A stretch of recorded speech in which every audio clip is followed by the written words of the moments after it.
Hello 10 class. तो आज मैंने फाल्कन मैथ में उठाया अपना एक चैप्टर क्वेश्चन आंसर PYQ के एप्लीकेशन ऑफ ट्रिग्नोमेट्री के क्वेश्चन आंसर उठाए हैं। इन 5 सवाल में आपको ज़्यादा क्लैरिटी मिलेगी कि सवाल आते कैसे हैं और करने कैसे हैं हमें। पहला क्वेश्चन है अपना, if the angle of depression of the object from the 70 metre height tower, एक एंगल ऑफ डिप्रेशन बन रहा है इस टावर से। ये टावर को मैं मान लूँगा AB। ये सब लिखना पड़ेगा बेटो आपको। टावर हाइट आप AB से रिप्रेजेंट कर रहे हो। डिप्रेशन एंगल बन रहा है, डिप्रेशन एंगल बन रहा है 30 डिग्री का। वो आपको बोल रहा है डिस्टेंस बताओ ऑब्जेक्ट की फ्रॉम द ऑब्जेक्ट से, जहाँ पे ये एंगल बन रहा है। मानते हैं C पे एट ऑब्जेक्ट एट C पर है। जो एंगल बन रहा है वो किस प्रकार से बनता है, डिप्रेशन एंगल। तो यही एंगल इतना ही होगा, C भी इतना ही होगा अपने पास। तो मुझे X बतानी है कि distance of object from C से, फ्रॉम टावर से X मान ली। tan थीटा का फॉर्मूला यूज़ करूँगा यहाँ पर, क्योंकि परपेंडिकुलर ये दे रखी है, परपेंडिकुलर अपॉन बेस। tan 30 की वैल्यू परपेंडिकुलर 75 है C से, और ये X है। इसकी वैल्यू होती है 1/3 अंडर रूट में 75। क्रॉस मल्टीप्लाई कर दूंगा तो मुझे देखने को क्या मिलता है, X की वैल्यू 75 अंडर रूट 3 मीटर आती है। ये मेरा आंसर हो जाएगा बच्चों। काफ़ी अच्छा सवाल था, पेपर में देखने को मिल सकता है और PYQ के ही क्वेश्चन है, पहले भी आ रखा है। एक ये क्वेश्चन ज़बरदस्त क्वेश्चन है। If the height of the and length of the shadow of a man are equal, भाई जितने पे बन रहा है उतने पे ही तुम्हारी हाइट और मैन की लेंथ बराबर बन रही है। यानी कि अगर सूरज यहाँ होगा, सूरज यहाँ कहीं होगा, इसकी अगर वो निकाल रहा है, शैडो बना रहा है, तो जो एलिवेशन एंगल है, एलिवेशन ये एंगल होगा, नीचे से देख रहे हो सूरज को, नीचे से ऊपर, यहाँ से इस पॉइंट से, शैडो के पॉइंट से बन रहा है। एंगल ऑफ एलिवेशन कुछ इस प्रकार बन रहा होगा।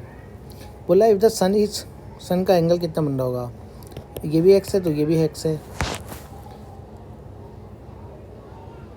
कुछ इस प्रकार से वो बोल रहा है। tan थीटा का फॉर्मूला लगा लोगे।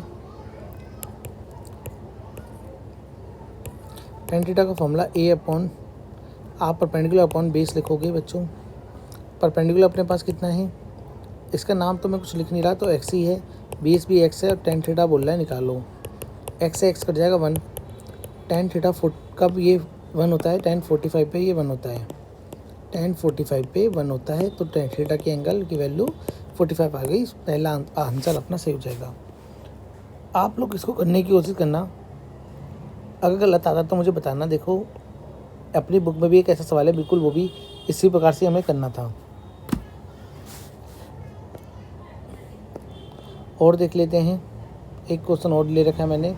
ए tree is broken by the wind and the top struck ground to the angle 30 degree का बनाता है। भाई ट्री यहाँ से टूट जाता है, ये एंगल, ये वाला जो हिस्सा है ये ज़मीन को टच करता है 30 डिग्री पर, 30 डिग्री से टच करता है एट डिस्टेंस 10 मीटर की दूरी पर फ्रॉम द रूट्स। ठीक है, whole height of the tree की बतानी है बच्चों। ये मैं X ले लेता हूँ, ये मेरी Y। भाई जो हाइट ऑफ द ट्री होगी, वो ट्री की हाइट जो होगी बच्चों, वो X और प्लस Y होगी, X प्लस Y होनी चाहिए। तो मैं tan थीटा का फॉर्मूला लगाता हूँ यहाँ पर, perpendicular upon base. tan theta का फॉर्मूला 1/3 X दे नहीं बता, ये 10 मीटर है, X निकाल लूँगा यहाँ से, ये 10/3 हो जाएगा। क्रॉस मल्टीप्लाई करूँगा, रैशनलाइजेशन करूँगा बच्चों, सॉरी, ये मुझे 3 मिल जाएगा। पहला सवाल, ये पहली क्वेश्चन हो जाएगी। Y निकालते हैं इसे, यहाँ से Y निकालते हैं हम अपनी साइन थीटा से, या कॉस थीटा से निकाल लो, कॉस थीटा से Y निकालते हैं। कॉस थीटा का फॉर्मूला बेस अपॉन हाइपोटेनस होता है। कॉस 30 रखूँगा बच्चों, कॉस 30 रखा मैंने, बेस मेरे पास है 10 मीटर का, हाइपोटेनस पता नहीं। कॉस 30 पे वैल्यू होती है √3/2। क्रॉस मल्टीप्लाई कर दूँगा तो √3 वाई आ जाएगा, ये हो जाएगा 20। वाई की वैल्यू √3 आ जाएगी। ये रैशनलाइजेशन कर दूँगा, यहीं पे देखने को क्या मिलता है 20√3। अब मुझे एक्स और वाई चाहिए दो, तो ये दे रखी है,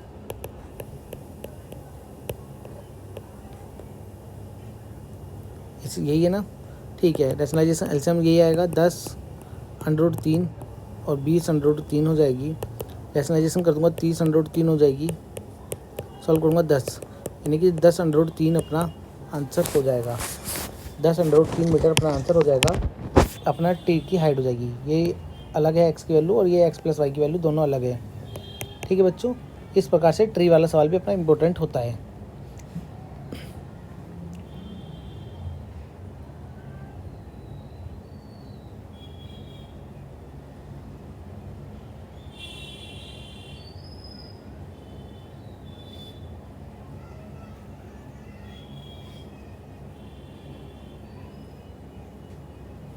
कह रहा है shadow of the tower standing on the level on ground is found to be 40 metre longer. 40 metre लंबी बनती है जब वो सन को देखती है। सन को बनेगा सन के साथ वो 40 डिग्री का एंगल कितने डिग्री का बना रहा था, 30 डिग्री का। अगर वो 60 डिग्री का एंगल बनाए तो 60 डिग्री का एंगल कुछ इस प्रकार बनेगा। थीटा लेंथ बढ़ जाएगी बच्चों, थीटा का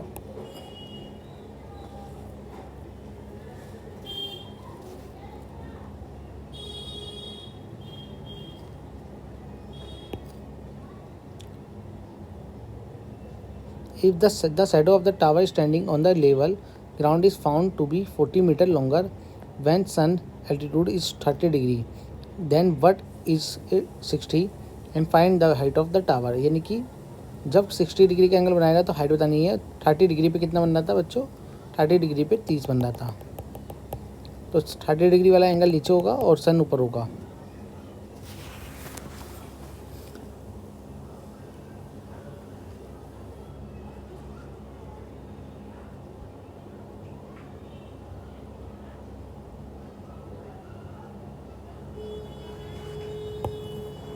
देखो सवाल क्या बोल रहा है बच्चों, सवाल को ध्यान से सुनो। सवाल अच्छा है, काफ़ी अच्छा है।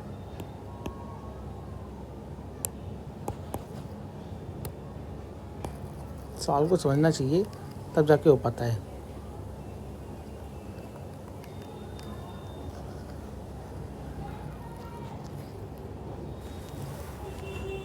बोल रहा है कि जब एक टावर है, जब वो 30 डिग्री का एंगल बना रहा था when the sun altitude is 30, और जब 60 डिग्री का एंगल बना रहा होगा तो उसकी हाइट ऑफ टावर ऐसी रही होगी, ये कुछ x मीटर की दूरी पे। जब वो 30 डिग्री का बना रहा होगा तो उसकी हाइट कुछ शैडो बढ़ गई होगी बच्चों। यही होगा और यही होना भी चाहिए। मान के चलो y मीटर की दूरी पर बना रहा है। इन दोनों का डिफरेंस y माइनस एक्स जो है ना 40 मीटर लॉन्गर है। यही लिखा है level of the tower standing of the level ground is found 40 metre longer than when the sun altitude is 30 degree and when it is 60 degree. Find the height of the tower बतानी है बच्चों। Height of tower मान लेते हैं h, तो tan theta का formula लगाता हूँ बच्चों, सब लिख लेना इंग्लिश में। परपेंडिकुलर अपॉन बेस, tan 60 की वैल्यू लगा देंगे √3। परपेंडिकुलर अपने पास h है और ये अपने पास x है, तो √3x = h हो जाएगा बच्चों। पहला सवाल ये हो गया। दूसरी क्वेश्चन मारते हैं 30 के लिए। दूसरी क्वेश्चन 30 के लिए बोल रहा है कि h/y हो जाएगा। भाई सही है, परपेंडिकुलर अपॉन बेस ही है, फॉर्मूला मुझे कुछ छेड़ना है नहीं। इसकी वैल्यू 1/√3 होती है। क्रॉस मल्टीप्लाई करूँगा y तो √3/h आ जाएगा। h की वैल्यू मैं यहाँ से रख सकता हूँ, h की वैल्यू मैंने रख दी, 3x हो जाएगा। तो यानी कि y माइनस एक्स बोल रहा था 40 मीटर, तो y की जगह 3x रख दूँ, 2x = 40 और x की वैल्यू 40/2 यानी कि 20 मीटर की दूरी ये हो गई 60। और दूसरे वाले की find the height of the tower. Height of x की वैल्यू आ गई, हाइट ऑफ टावर में रख देंगे, तो हाइट ऑफ टावर × 20 और h, तो h की वैल्यू आ जाएगी बच्चों अपने पास 20 मीटर √3। सवाल अच्छा था, काफ़ी अच्छा था, समझने में भी टाइम लगा। और मैंने ऐसा तो नहीं है पढ़ा हुआ है, रटा हुआ है जो, तो ऐसे सवाल आपको पेपर में देखने को मिलेंगे। और कोई भी है क्या? From the top of the tower height 50 metre, एक 50 मीटर का हाइट टावर है। Angle depression of the top and bottom are 30-45।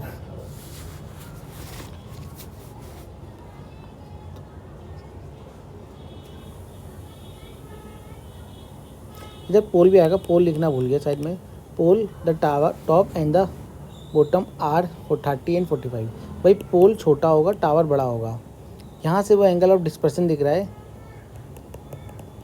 जब इसके साथ बना रहा है तो कितने का, टॉप के साथ बना रहा है 30 डिग्री का। जब वो बॉटम के साथ बना रहा है तो वो बना रहा है 45 का पूरा 45 है। बोला है दोनों के बीच की डिस्टेंस बता दो, दोनों की डिस्टेंस बता दो। How far the pole is from the bottom of the tower, के साथ कितनी दूरी पर है। मैं पहले उठाऊंगा अपना कौन सा एंगल बच्चों,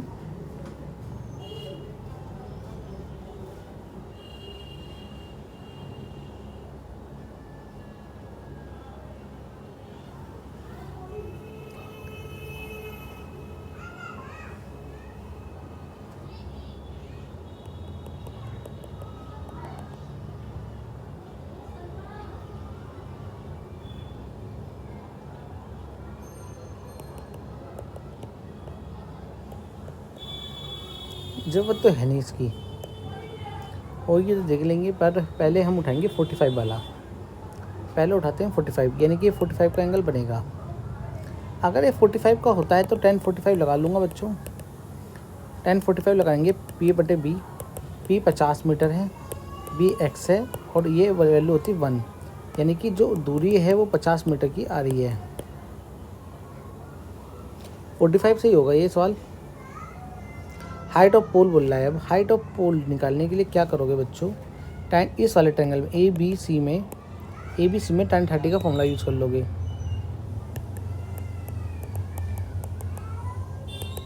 मान के चलो इतनी हाइट जो तुमने मानी इसे y मान ली, बेस तुम्हारे पास 50 मीटर ही आएगा। वो बोल रहा है कि tan 30 है, 30 की वैल्यू रख दो 1/√3, और ये y = 50 मीटर। y की वैल्यू इधर से आएगी 3 ये, और y की वैल्यू आ गई 50/3 मीटर। ठीक है, मुझसे पोल की हाइट बोला तो माइनस करनी पड़ेगी, ये हाइट मुझे माइनस करनी पड़ेगी पोल की हाइट के लिए। तो पोल हाइट जो आएगी वो माइनस करके निकालोगे, h - y करोगे, 50 - 50/3y करोगे। इसका लेना हो एलसीएम ले सकते हो, रैशनलाइजेशन करना चाहो तो रैशनलाइजेशन कर लेना यहीं पे। 50/3/3, तो इसे लिख लो 50/3/3, एलसीएम हो जाएगा 150 - 50 कॉमन ले लोगे, बचेगा 3/3 और 3। ये इसका आंसर हो जाएगा बच्चों, ये इसका आंसर हो जाएगा पोल ऑफ हाइट।